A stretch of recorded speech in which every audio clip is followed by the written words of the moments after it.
श्री गणेशाय नमः। ओम श्री गुरुवे नमः।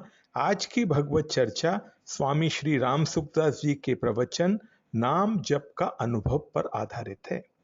राम नाम जप की महिमा सुनने से राम नाम में रुचि हो सकती है, पर इसका महात्म्य तो राम नाम जपने से ही मिलता है। नाम महिमा कहने से और सुनने से उसमें रुचि होती है और नाम जप करने से अनुभव होता है। इसलिए बड़ी उपयोगी बात है। इसकी वास्तविकता जपने से ही समझ में आएगी, पूरा पता उससे ही लगेगा।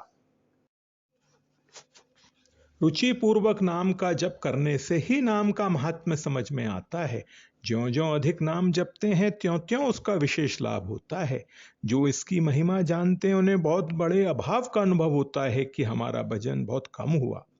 भगवन नाम कौमुदी नामक एक ग्रंथ है, उसमें बड़े शास्त्रार्थ दृष्टि से विवेचना की गई है। नाम का उच्चारण करने वाले नाम के पात्र माने गए हैं। जैसे गजेंद्र ने आर्त होकर भगवान का नाम लिया तो श्री हरि प्रत्यक्ष प्रकट हो गए। आर्त होकर जो नाम लिया जाता है उसका बहुत जल्दी महत्व दिखता है। ऐसे ही भावपूर्वक नाम लिया जाता है, उसका विलक्षण ही असर होता है।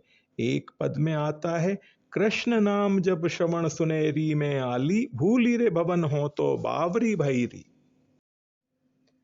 जिसकी नाम में रुचि होती है उसे पता लगता है कि नाम की महिमा क्या होती है। दूसरे को क्या पता नाम क्या चीज है, हर एक आदमी क्या समझे। नाम में रुचि ज्यादा होती है जप करने से, भजन करने से और उसमें तल्लीन होने से। संत महात्माओं की वाणी में जो बातें हैं वे विलक्षण बातें स्वयं अनुभव में आने लगती हैं। संतों ने अलग अलग स्थानों पर अपना अलग अलग अनुभव लिखा है।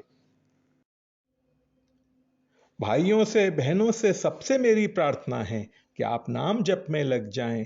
आप निहाल हो जाएंगे और दुनिया निहाल हो जाएगी। सब पर असर पड़ेगा और आपका तो क्या कहें, जीवन धन्य हो जाएगा। भगवान नाम की अपार महिमा है। गोस्वामी जी महाराज वर्णन करते हैं, वर्षा ऋतु रघुपति भगति तुलसी साली सुदास, राम नाम बर बरन जुग सावन भादव मास।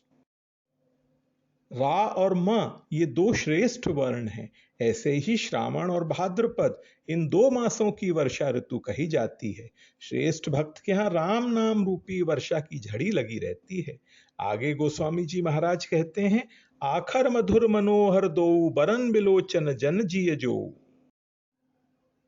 ये दोनों अक्षर मधुर और मनोहर हैं। मधुर कहने का मतलब है कि रसना में रस मिलता है और मनोहर कहने का तात्पर्य है कि मन को अपनी ओर खींच लेता है।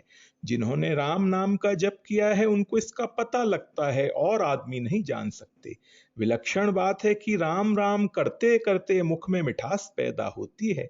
जैसे बढ़िया दूध हो, उसमें मिश्री पीसकर मिला दी जाए तो वो कैसा मीठा होता है, उससे भी ज्यादा मिठास इसमें आने लगती है। वरन विलोचन जन जिय जो, ये दोनों अक्षर वर्णमाला की दो आंखें हैं। शरीर में दो आंखें सबसे श्रेष्ठ मानी गई हैं। आंख के बिना जैसे आदमी अंधा होता है, ऐसे ही राम नाम के बिना वर्णमाला भी अंधी है।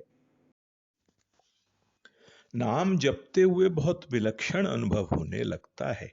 6 कमलों में एक नाभि कमल है, उसकी पंखुड़ियों में भगवान के नाम हैं, वे भी दिखने लग जाते हैं।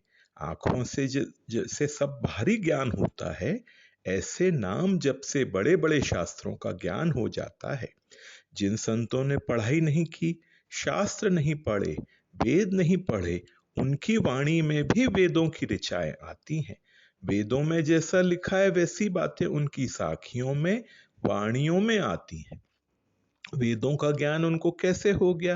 राम नाम महाराज से।